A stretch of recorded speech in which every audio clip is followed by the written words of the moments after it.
Konnichiwa minasan, Peter to moshimasu. I'm supposed to be speaking in English? Hi everyone, my name is Peter. I'm on the Ruby core team and I'm a senior developer at Shopify on the Ruby infrastructure team. Today, I'll be talking about how you can automatically find memory leaks in native gems using the Ruby memcheck tool. First, let's talk a little bit about what native gems are. Native gems are Ruby gems with parts of it written in a lower level language, such as C, C++, or Rust. This is usually done for performance purposes or to be able to use a library on the system. Languages like C lack a garbage collector found in languages like Ruby. This means that the developer is required to manually clean up memory, and if the developer forgets to clean up the memory, then a memory leak will occur. So what's a memory leak? A memory leak is a piece of memory that's no longer useful, but not released back to the system. In Ruby, this can happen if you hold on to useless global or instance variables. An example of how this could happen would be a logger that never flushes its buffer will accumulate more and more entries. In C, this can happen if you forget to clean up memory when it's no longer used. As the program executes, more and more memory leaks will accumulate, causing your program to use more and more memory. Eventually, your computer will run out of memory, and your program will be killed by the system to free up memory. For a web server such as Rails, this could mean that it crashes mid-request. If the service is not self-healing, meaning it does not replace dead servers with new ones, then you may experience downtime. Even if it is self-healing, this is bad for capacity as a new server has to boot, which can take many minutes. So let's see an example of the consequences of memory leaks. This is an image of the memory usage graph of a Shopify service in production on a weekend. The weekend was chosen because there are no deploys on the weekend. We see typical behavior of memory leaks, linear growth of memory usage over time. At about 3.5 gigabytes of memory usage, the memory usage drops because containers are being killed due to running out of memory. This service is on Kubernetes, which has self-healing capabilities, so the killed containers are replaced with new containers. Here, we see a deploy, which kills all of the containers and starts new ones. This is the same service on the weekend after the memory leak was fixed. We see a flat graph with no linear growth. We also see much lower memory usage. Previously, we peaked at over 3 gigabytes of memory usage per container, and we had out-of-memory kills. Now, each container uses less than 1.4 gigabytes, and there are no out-of-memory kills. Now that you've seen what a memory leak is and the impacts of memory leaks, let me tell you the story of how the memory leaks were found and fixed. On the afternoon of Friday, October the 8th, 2021, I found a memory leak in the native gem called Liquid C. It's a native gem we use at Shopify, and this is the pull request that fixes it. If you don't know what Liquid is, it's an open source templating language used at Shopify. You can sort of think of it like ERB, but without the features that could cause remote code execution vulnerabilities. It's used to render web pages for stores on Shopify, and the code is supplied by the merchant, which is arbitrary code, so we need to ensure there are no remote code execution vulnerabilities. If you've ever used Jekyll to generate your personal site or blog, you've written Liquid templates. So the Liquid gem is completely written in Ruby. Liquid C is an extension to the Liquid gem that speeds it up by re-implementing parts of it in C.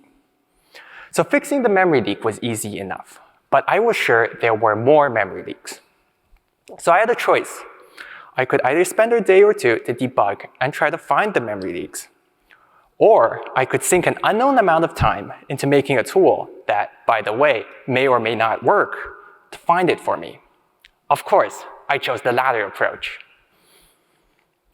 So that got me thinking, what tools could I use to automatically find memory leaks in native gems? I had ideas on how to build this tool. I knew I wanted to use Valgrind memcheck.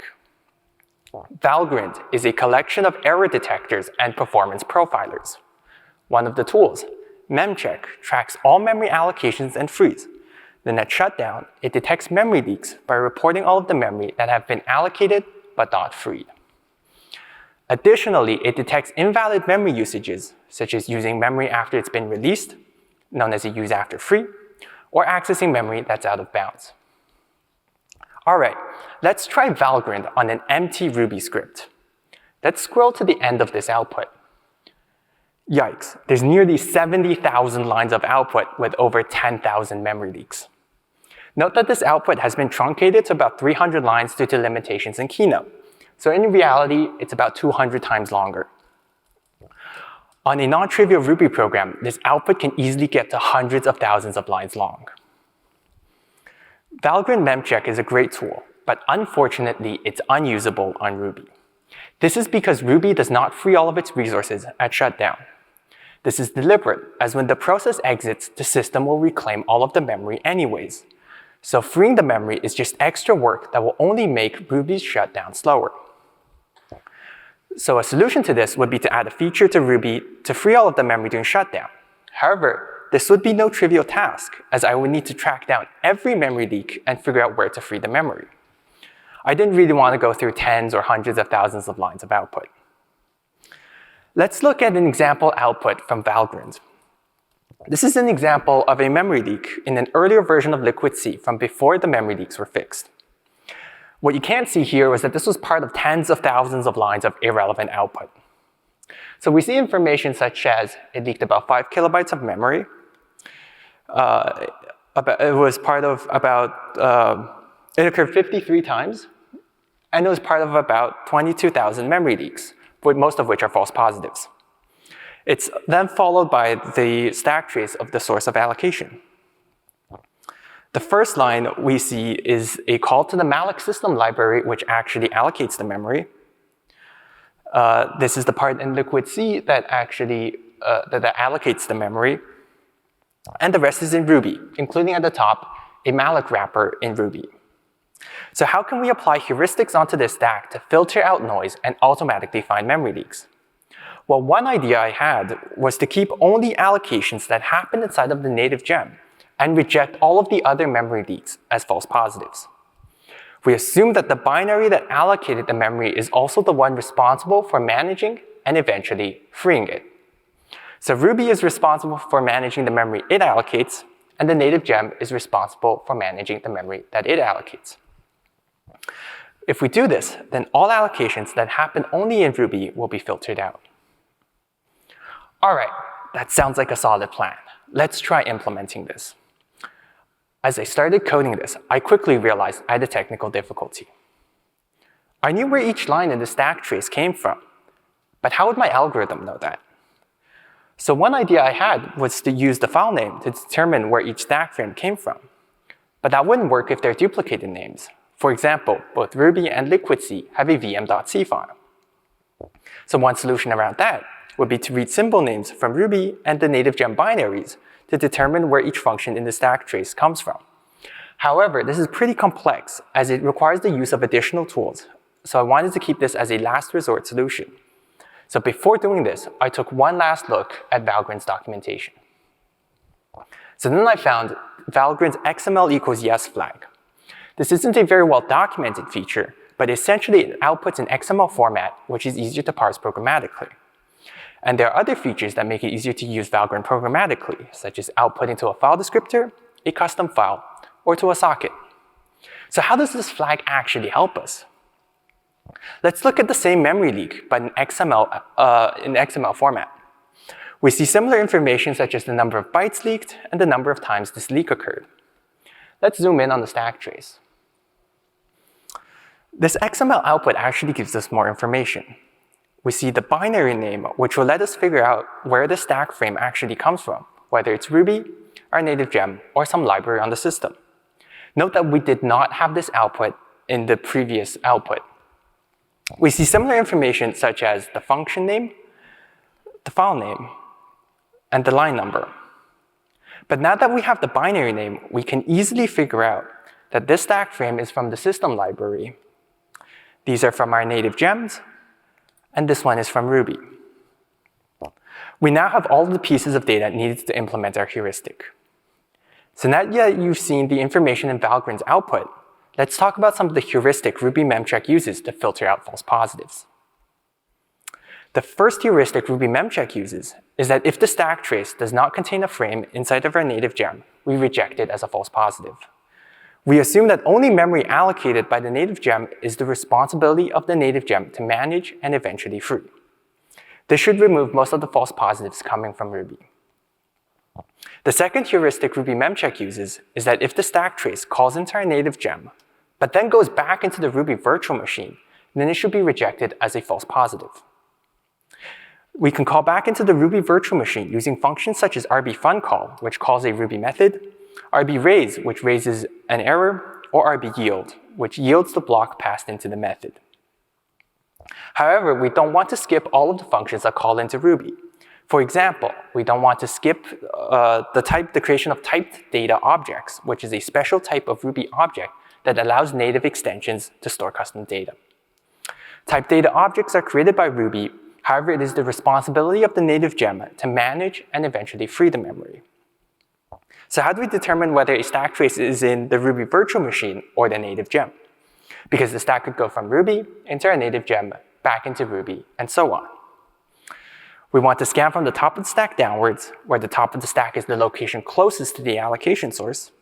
If, while scanning from the top of the stack downwards, we first encounter a call to the Ruby virtual machine, then we want to reject the memory leak, as it means that the memory leak was allocated by the Ruby virtual machine. However, if the stack frame is inside of our native gem first, then we want to keep the memory leak because it could be real. Let's see an example of a memory leak that is rejected by this heuristic. This is a memory leak reported by Valgrind, and this is the stack trace. Let's overlay information on where each stack frame comes from. The first line is from the malloc system library, followed by several lines in Ruby, which is in red, then in our native gem, which is in yellow, and then back in Ruby again. So we start scanning from the top of the stack, which is the location closest to the allocation source. We then enter Ruby, we perform some hash operations, but then we see an rbFunCall. Recall that rbFunCall calls a Ruby method through the C API, and the rbFunCall is before we enter the native gem, meaning that the native gem has called back into the Ruby virtual machine.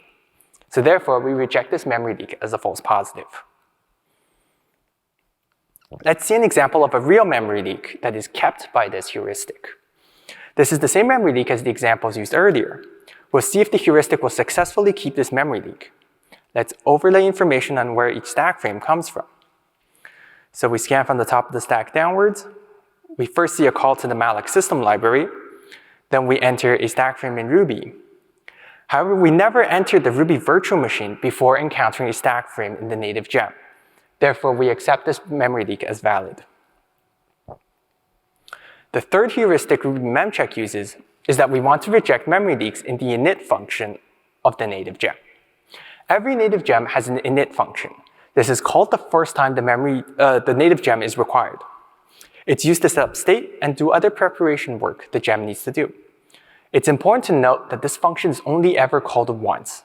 So even if it is memory inefficient, it cannot cause memory to grow over time.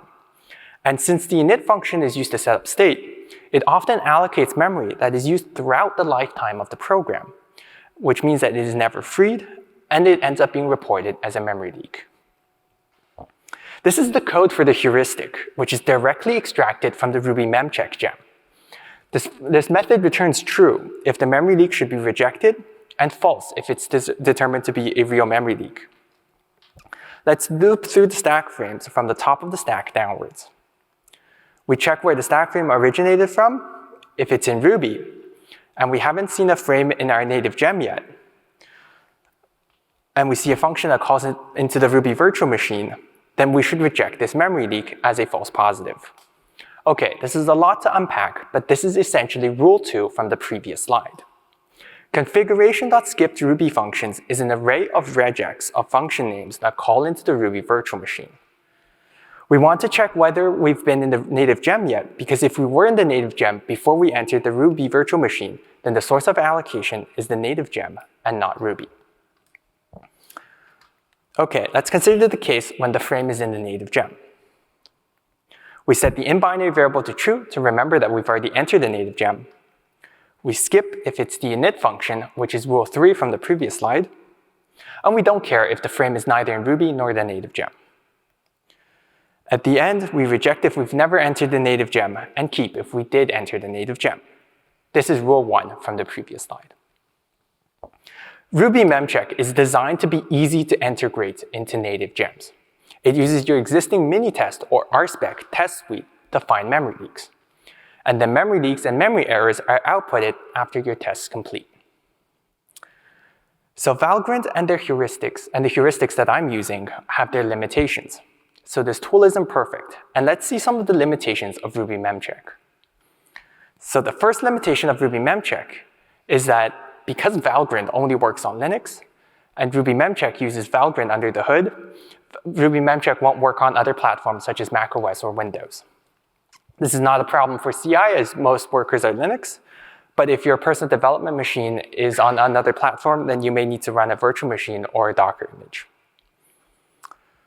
So Valgrind works by running your program in a sandbox. This is how it tracks memory allocations and detects invalid memory usages. This allows Valgrind to be powerful, but this comes at a huge performance penalty.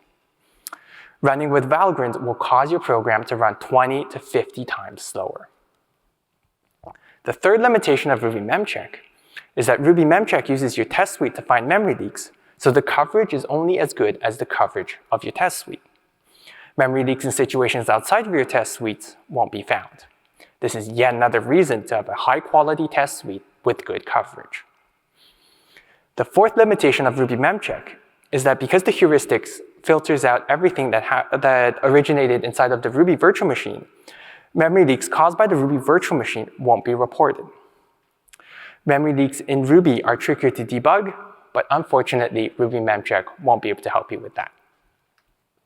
The fifth limitation of Ruby memcheck is that it may miss memory leaks that was allocated inside of Ruby, but leaked by the native gem. For example, this can happen if a string was allocated in Ruby, passed into the native gem changes the pointer of the string content buffer into another region of memory, but forgets to free the original buffer, then a memory leak will occur. But Ruby memcheck won't be able to catch that since the original allocation happened inside of Ruby. Okay, hopefully you've understood all of that from a high level. We've seen the algorithm and the limitations caused by the very aggressive heuristics. So now you might be thinking, do these heuristics even work? Does it effectively filter out noisy false positives and keep the real memory leaks? Yes, it was able to find the original memory leak in Liquid C. And it was able to find another one. And it was able to do so without a single false positive. And it's running on CI using Ruby memcheck to prevent memory leaks in the future. So now you might be thinking, does this work on other native gems, or was I just lucky with Liquid C? Well, it found 4 memory leaks in Nokogiri, and a 5th memory leak in Nokogiri. And it's running on CI on Nokogiri. And it found a memory leak in TracePoint, a feature of Ruby. And it's running on CI on Rotoscope. And it found a memory leak in Protobuf.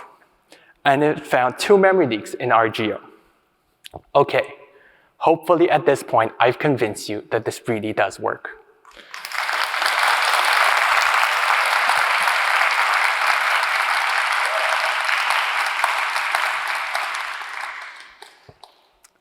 So I'm asking you, the native gem maintainers and users, to try Ruby memcheck on your native gem, or any native gems that you suspect that has memory leaks. You can follow instructions on the README on how to use your existing mini-test or RSpec test suite to automatically find memory leaks. It's designed to be really easy to set up, and it should probably only take 5 to 10 minutes. But if it finds memory leaks, that will potentially take much longer. Together, let's make Ruby a more efficient and stable platform for everyone. Please check out the gem at this GitHub URL. This talk was adapted from my blog post at this link. Feel free to reach out to me through Twitter. My handle is @peterzoo2118, or through email. My email is peter@peterzoo.ca. Thank you for listening to my talk.